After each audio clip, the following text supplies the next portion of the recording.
શ્રી વલ્લભાધીશ કી જય, ગિરિરાજ ધરણ કી જય, શ્યામ સુંદર શ્રી યમને મહારાણી કી જય, શ્રી ગુસાઈજી પરમ દયાળ કી જય, શ્રી ગોકુલ નાથ કી જય, દાવ દયાળ કી જય, શ્રી નવનેત પ્રિયા લાલ કી જય, अपने माथे बिराजता सेव्य स्वरूप की जय। बधाई वैष्णव ने चाचा करीन जय श्री कृष्ण, जय श्री कृष्ण। कल आनंद करिए भाई, रेखो कड़ी जय भाई, गोपाल प्रभु ना दर्शन कर। आखी दुनिया में एक ज स्वरूप है जे आम मुखारविंद है कि अपनी सामो जोईने कहे छे तमारी ज राह जोतो तो। आनंद वैष्णवनो संग थाय, तन मनना दोष जाय, मिथ्या प्रपंच मारा जाय टळे। पण आ क्यारे बने? वल्लभने शरणे जईए, रहीए आनंदमां, सेवुं सदा हूँ व्रजनादन। तमे वल्लभनुं शरणुं ल्यो एटले तमारे बीजुं कांई करवानी जरूर नथी। અત્યારે કેવું છે, ડાયરેક્ટ આજે જ મેં સાંભળ્યું કે તમે ડાયરેક્ટ ઠાકોરજીને માગો છો, ઠાકોરજી ક્યાં મળે છે? વલ્લભ થકી મળે, પણ આપણે બધા એને ડાયરેક્ટ જ ઘણા એમ કે તો અમે પુષ્ટ ન કરાવીએ તોય બ્રહ્મ સંબંધ તો લીધું જ છે ને, અમારી ઓળખાણ તો ઠાકોરજી સાથે થઈ ગઈ છે ને।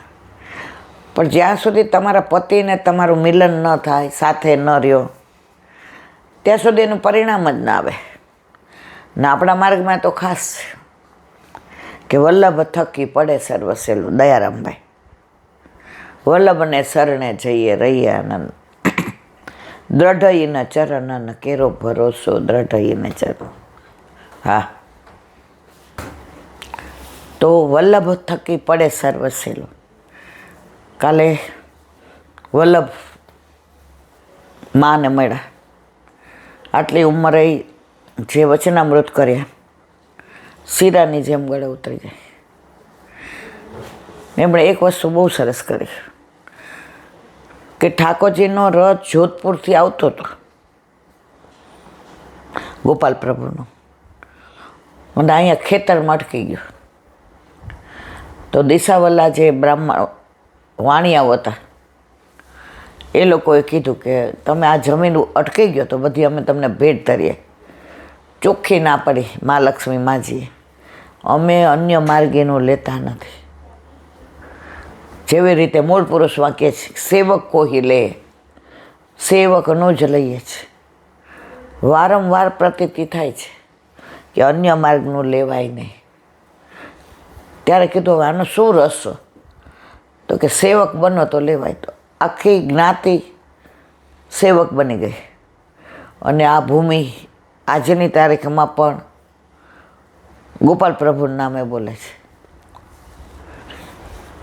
તો આપણા ગુજરાત હોય કે ઇન્ડિયા હોય, ઘણા એવા નિધિ સ્વરૂપો બિરાજે છે જેનો ઇતિહાસ આપણને નથી ખબર, એ નિધિ કેવી રીતે પ્રગટ થયા એ નથી ખબર। આ બધું જાણીએ ત્યારે ખબર પડે કે ખરેખર નિધિ સ્વરૂપો કોઈ પણ જાતનું કંડારા આવેલા, બનાવ્યા વિના, ટાંકા વિના, એક મિનિટ, ભૂતલ પર બિરાજે છે। પછી ત્યાંથી આપણા ખેતર આવ્યા, ખૂબ મોડું થઈ ગયું તો એ આનંદ કર્યો। આજે આયે મેરે નંદનંદન કે પ્યારે, બસ સવારે તમે બોલ્યા, આ બધે જવાનો બહુ આનંદ આવે છે, પણ બીજે દિવસે શરીરે એટલું દુખે, થાક એટલો લાગે, પણ કાલના આનંદના હિસાબમાં આ શરીરની કાંઈ પેલી નથી। શરીર તો એનું કામ કરવાનું જ છે। તો મારા વાલા, બસ આપણે હોળીના દિવસો, કાલે ક્યાંય રંગથી રેમાં ફૂલફાગનોય મનોરથ હતો। અત્યારે દરેક મંદિરોની અંદર અને આપણા ઘરે પણ મંદિરે તો જવાય કે ના જવાય, પણ આપણા ઠાકોરજી જ્યારે આપણે ખેલાવીએ છીએ, ઘણા ઘરોમાં શ્રૃંગાર પછી ખેલાવાય, ઘણા ઘરોમાં રાજભોગ પછી ખેલાવાય, પણ આપણા ઠાકોરજીની યારે આપણે ખેલીએ છીએ ત્યારે સારસ્વત કલ્પની લીલા યાદ આવ્યા વિના રહેતી નથી. કે અત્યારે આપણે તો આટલા બધી જગ્યાએ રખડીએ ભટકીએ છીએ, છતાંય પ્રભુ આપણી સાથે ખેલે છે. એ સારસ્વત કલ્પના તો ગોપીઓની સાથે જે ખેલ કરતા હશે, પ્રભુને સખી બનાવતા હશે, પ્રભુની આંખમાં આંજણ આંજતા હશે. વાકો જશોદા કે આગે નચાવો રે, કાલે ત્યાં ખેતરમાં ગાયું હતું, રસિયા કો નાર બનાવો રે, રસિયા કો નાર બનાવો. વાકો જસમતી આગે નચાવો રી રસી. એક તો સખી બનાવે, ચણિયા ચોળીને ચુંદડી પહેરાવે અને યશોદાજીની સાથે નચાવે. આજે જ મેં એક વાક્ય સાંભળ્યું, મને બહુ જ ગમ્યું, કે જ્યારે આપણે કૃષ્ણ કૃષ્ણ કહીએ છીએ, જ્યારે આપણે લાલો લાલો કહીએ છીએ, તો આપણી જીભ યશોદાજી બની જાય છે. કારણ કે કાનો કાનો કોણ કહેતું? યશોદાજી. શરૂઆત કાનો કાનો કહેવાની ને લાલો લાલો કહેવાની કોણે કરી? યશોદાજી. તો જ્યારે આપણા ઠાકોરજીની વાતો આપણે કરતા હોઈએ, કાનો કાનો કહેતા હોઈએ, લાલો લાલો કહેતા હોઈએ, તો એ યશોદાજીની જીભ છે. તો સાબિત કરી દે છે કે જો આપણા ઘરે આપણા માથે આપણા ઠાકોરજી બિરાજે છે, તો આપણને યશોદાજી બનાવી દીધા છે. એમાં કોઈ શંકાને સ્થાન નથી. અને પરાકાષ્ઠા કેવી! યશોદાજીને તો 11 વર્ષ ને 52 દિવસ જ બિરાજ્યા ગોકુળમાં. આપણા ઘરે તો જ્યારથી આપણે પુષ્ટ કરાવ્યા ત્યારથી આપણે લીલામાં જઈએ ત્યાં સુધી હાથ પકડીને લઈ જશે. આમાં કોઈ શંકાને સ્થાન નથી. તો કીર્તનમાં આવે છે, યશોદાજી તેરે ભાગ્ય કી કહા કહું. પણ મને તો એમ થાય છે, આપણા ભાગ્યની કહા કહું, કે પ્રભુ આપણને છોડીને ક્યાંય જતા નથી. એક નાની વાત છે, જનાબાઈ નામના ભક્ત થઈ ગયા મહારાષ્ટ્રમાં. હવે એનું ઘણા બધાએ ઘણું સાંભળ્યું છે, પણ એમાંનું થોડું અનુસંધાન. જનાબાઈ 8-10 વર્ષના હતા અને પંઢરપુરમાં અષાઢ સુદ એકાદશી મેળો ભરાય અને પંઢરી પ્રભુના દર્શન કરવા બધા આવે. એટલે જનાબાને લઈને એના મમ્મી ને પપ્પાને આવ્યા. અને જનાબાઈ ઘરમાં સત્સંગ થાય, બહાર કોઈ મળે એટલે પંઢરપુરના ઠાકોરજીની બહુ વાતો કરે કે પંઢરી ભગવાન મેરો વિઠ્ઠલનાથ, મેરો વિઠ્ઠુ બાવો, મેરો વિઠ્ઠુ બાવો. એટલે જનાબાઈના મનમાં એક તમન્ના હતી, ભલે 10-12 વર્ષના હતા કે 8-10 વર્ષના હતા, કે મને ક્યારે પંઢરી ભગવાનના દર્શન મળે, હું ક્યારે ઈંટ ઉપર ઊભેલા જો. હવે બંધન થઈ ગયું છે કે ખાલી આપણે એને ચરણ સ્પર્શ કરી શકીએ. કારણ કે અત્યારે જે બધા અન્ય માર્ગીઓ આપણા ઠાકોરજીને ક્ષતિ પહોંચાડી રહ્યા છે. પહેલાં તો એવું હતું કે તમે આમ ભેટી શકો એના ઉપર ચડીને, અને તમને ઠાકોરજી આલિંગન આપતા હોય ને એવું તમને ફીલ થાય. હવે થોડા વખતથી એને જોયું કે આ તો બધા અન્ય માર્ગીઓ આવીને અહીંયા પ્રભુ સાથે ખોટો વ્યવહાર કરી રહ્યા છે, તો ત્યારથી એને બંધ કરી દીધું, ખાલી ચરણ સ્પર્શ સિવાય કાંઈ ન થાય. તો જનાબાઈના વખતે તો એવું હતું કે ઠાકોરજીને ભેટી શકો તમે. હવે ઠાકોરજી તો જનાબાઈ તો આંગળી પકડીને આવતા હતા, પણ મેળામાં એવી ગીર્દી કે જનાબાઈ છૂટા પડી ગયા. હવે ચારે બાજુ જુએ પણ ક્યાંય મેળ પડ્યો નહીં. મા બાપે સમજી ગયા કે હવે મળે નહીં. જનાબાઈ તો ચંદ્રભાગા નદીને કિનારે ભીમરથી કે પાર જઈને બેઠા.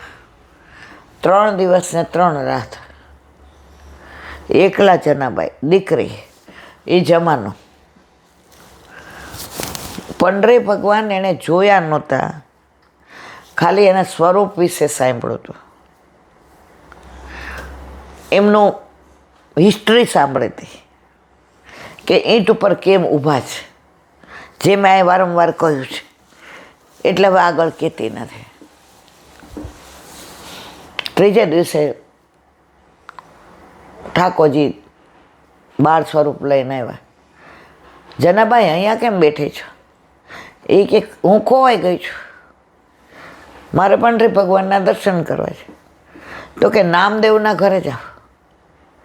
મહારાષ્ટ્રમાં નામદેવ, જ્ઞાનદેવ એ બધા ભક્તો થઈ ગયા, જેમ આપણે ત્યાં થયા એમ. અને એની હારે ઠાકોરજી વાતો કરતા હતા. જનાબાઈ તો પૂછતા પૂછતા પહોંચી ગયા. નામદેવને સ્વપ્નમાં ઠાકોરજીએ કહ્યું કે જનાબાઈ તો, એટલે આપણે બધા જાણીએ છીએ કે નામદેવ તો પછી કીધું કે અહીંયા જ રહ્યો, હવે ક્યાંય જવાની જરૂર નથી. અને જનાબાઈ તો પ્રેમથી રહેવા માંડ્યા. અને જે એને આસક્તિ હતી એક જ સ્વરૂપમાં, જો મીરાબાઈને એક જ સ્વરૂપમાં આસક્તિ, મેરે તો ગિરધર ગોપાલ દૂસરો ના કોઈ. નરસિંહ મહેતાને ઠાકોરજીમાં જ આસક્તિ, બ્રહ્મ સાથે બ્રહ્મ લટકા કરે. જેટલા ભક્તો થઈ ગયા બધાને એકમાં જ આસક્તિ. પણ આપણે એકમાં આસક્તિ રાખીએ તો બધાને વાંધો પડે. તમે કેમ બધાને ન માનો? આ બધા ભક્તોને જુઓ તમે, તો અમને એક જ ગમે છે, અમારું કાનુડો, બીજું કોઈ ગમતું નથી. જનાબાઈ તો ત્યાં બધી ટેલ કરે, વૈષ્ણવોની ટેલ કરે, ભક્તોની કરે ને. અને નામદેવની ભક્તિ સામે તો મને ને તમને બધાને એનું ચરિત્ર હું કહી ગઈ છું, એટલે વધુ અહીંયા કાંઈ કહેતી નથી. હવે જનાબાઈ છાણા થાપે. લગભગ 30-35 વર્ષથી છાણા થાપવાનું બંધ થયું છે. બાકી તો પહેલાં તો શહેરીકરણ ઓછું હતું, અને ગામડામાં તો દરેકના ઘરે ગાય ભેંસ ઓછી હોય, પણ ગાય તો હોય ને હોય જ. અને છાણ થાય એના છાણા થાપી દે, એટલે હાથની છાપ અંદર પડી જાય. એટલે જનાબાઈએ છાણા થાપે. વિઠ્ઠલ વિઠ્ઠલ વિઠ્ઠલા હરિ ઓમ વિઠ્ઠલા, વિઠ્ઠલ વિઠ્ઠલ વિઠ્ઠલા હરિ ઓમ વિઠ્ઠલા. જનાબાઈના મનમાં તનમાં એક જ નામ, વિઠ્ઠલ વિઠ્ઠલ વિઠ્ઠલા હરિ ઓમ વિઠ્ઠલા. હવે છાણા થાપે એટલે સતત એ જ બોલે. હવે એકવાર એવું બન્યું, જનાબાઈના છાણા ખોવાઈ ગયા, કોઈક ચોરી ગયું, ખોવાઈ ન ગયા. એટલે જનાબાઈને એમ કે ભલે લઈ ગયા, કાંઈ વાંધો નહીં. બીજે દિવસે થાય, બીજે દિવસે લઈ ગયા. ત્રીજે દિવસે થાય, ત્રીજે દિવસે લઈ. એટલે જનાબાઈએ રાજાને ત્યાં ફરિયાદ કરી કે મારા છાણા બધા ચોરી જાય છે. રાજા કહે તો હવે કેવી રીતે ગોતવું? છાણા તો બધાને એક સરખા જ હોય, ગોળ જ હોય, છાણના જ બનેલા હોય, કોઈના નાના હોય ને મોટા હોય. હવે તમારા છાણા છે એમ ખબર કેમ પડે? જનાબાઈ કે પડી જાય. રાજા કે કેવી રીતે પડે? એ કે મારા જે છાણા છે ને એને મહારાષ્ટ્ર ભાષામાં ઉપલા કહેવાય, ઉપલા. આપણે એને છાણા કહીએ કાંઠિયાવાડમાં. અહીંયા શું કહેવાય મને ખબર નથી. મારા ઉપલામાં તમે હાથમાં લેશો ને એમાં વિઠ્ઠલ વિઠ્ઠલ નામ બોલતું હશે. રાજા કે આ ગાંડી ને હું ગાંડો? રાજા કે જનાબાઈ માનો કે ના મળ્યા.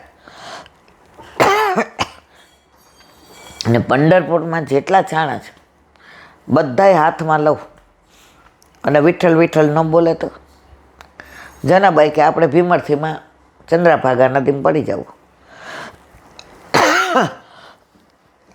મારા છાણામાં તો વિઠ્ઠલ વિઠ્ઠલ બોલશે કેટલો બધો વિશ્વાસ, કેટલી બધી આસક્તિ.